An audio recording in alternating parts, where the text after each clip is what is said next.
BRICS ದೇಶಗಳಿಗೆ Donald Trump ಬೆದರಿಕೆಯನ್ನು ಹಾಕಿದ್ದಾರೆ. ಡಾಲರ್ನಲ್ಲಿಯೇ ಅಂತಾರಾಷ್ಟ್ರೀಯ ವಹಿವಾಟು ನಡೆಸಿ, ಒಂದು ವೇಳೆ ನೀವೇನಾದರೂ ಈ ಡಾಲರ್ಗೆ ಪರ್ಯಾಯವಾಗಿ ಪ್ಯಾರಲಲ್ ಆಗಿ ಒಂದು ಹೊಸ ಕರೆನ್ಸಿ ನೀವು ತರೋದಾದರೆ, ಆ ಹೊಸ ಕರೆನ್ಸಿ ತಂದು ನೀವು ಅಭಿವೃದ್ಧಿಪಡಿಸೋದಾದರೆ ನಾನು ಮಾತ್ರ ಸುಮ್ಮನೆ ಇರಲ್ಲ. ಡಾಲರ್ ಬಿಟ್ಟು ಬೇರೆ ಕರೆನ್ಸಿಯಲ್ಲಿ ವ್ಯವಹಾರವನ್ನು ಮಾಡಿದ್ರೆ ನಿಮ್ಮ ಮೇಲೆ ಶೇಕಡ 100ರಷ್ಟು ಟ್ಯಾಕ್ಸ್ ಹಾಕ್ಸ್ಬಿಡ್ತೀನಿ. ನಾನು ಅಷ್ಟು ಟ್ಯಾಕ್ಸ್ ಹಾಕ್ಸ್ತೀನಿ. ಅವಾಗ ಏನು ಮಾಡ್ತೀರಾ ನೀವು? ಅಮೆರಿಕದ ನಿಯೋಜಿತ ಅಧ್ಯಕ್ಷ ಡೊನಾಲ್ಡ್ ಟ್ರಂಪ್ ಬೆದರಿಕೆ ಒಡ್ಡಿದ್ದಾರೆ. ಅದು ಬ್ರಿಕ್ಸ್ ಕರೆನ್ಸಿಯ, ಇದರಲ್ಲಿ ಇಂಡಿಯಾ ಕೂಡ ಇದೆ.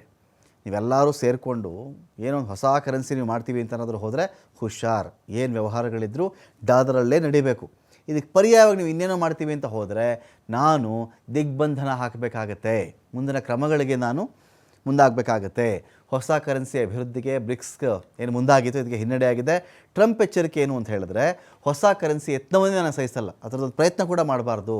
ಹೀಗಾದಲ್ಲಿ ಪರಿಣಾಮ ನಿಶ್ಚಿತವಾಗಿರುತ್ತೆ. US ಆರ್ಥಿಕ ಪ್ರವೇಶ ನಿಮಗೆ ಇರಲ್ಲ. ಅಮೆರಿಕಕ್ಕೆ ನೀವು ಗುಡ್ ಬೈ ಹೇಳಿಬಿಡ್ಬೇಕಾಗತ್ತೆ.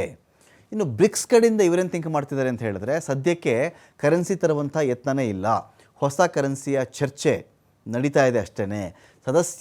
ಸದಸ್ಯ ರಾಷ್ಟ್ರಗಳಲ್ಲಿ ಚಲಾವಣೆಯನ್ನು ಮಾಡಲಾಗುತ್ತೆ. ಸ್ಥಿರ ವ್ಯಾಪಾರ ಸಾಧನದ ಉದ್ದೇಶ ಇದಕ್ಕೆ ಇತ್ತು. ಕರೆನ್ಸಿಯಲ್ಲಿ ಶೇಕಡ 40ರಷ್ಟು ಬಂಗಾರ, ಶೇಕಡ 60ರಷ್ಟು ಬ್ರಿಕ್ಸ್ ರಾಷ್ಟ್ರಗಳ ಕರೆನ್ಸಿ. ಭಾರತದ ನಿಲುವು ಅಂತ ಬಂದಾಗ ನಾವು ಡಾಲರ್ ವಿರುದ್ಧ ಅಂತೇಳಿ ಭಾರತದಿಂದ ಸ್ಪಷ್ಟನೆ ಹೋಗಿದೆ.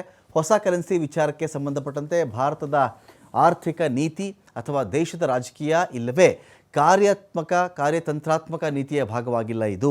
ವಿದೇಶಾಂಗ ಸಚಿವ ಎಸ್ ಜೈಶಂಕರ್ ಅವರ ಕಡೆಯಿಂದ ಸ್ಪಷ್ಟ ಉತ್ತರ ಕೂಡ ಸಿಕ್ಕಿದೆ. ವ್ಯಾಪಾರ ನೀತಿಗಳಲ್ಲಿ ಸಮಸ್ಯೆ ಆದರೆ ಮಾತ್ರ ಪರ್ಯಾಯ ಮಾರ್ಗದ ಬಗ್ಗೆ ನಾವು ಚಿಂತನೆ ಮಾಡ್ತೀವಿ ಅಂತ ಕೂಡ ಜೈಶಂಕರ್ ಅವರು ಹೇಳಿದ್ದಾರೆ.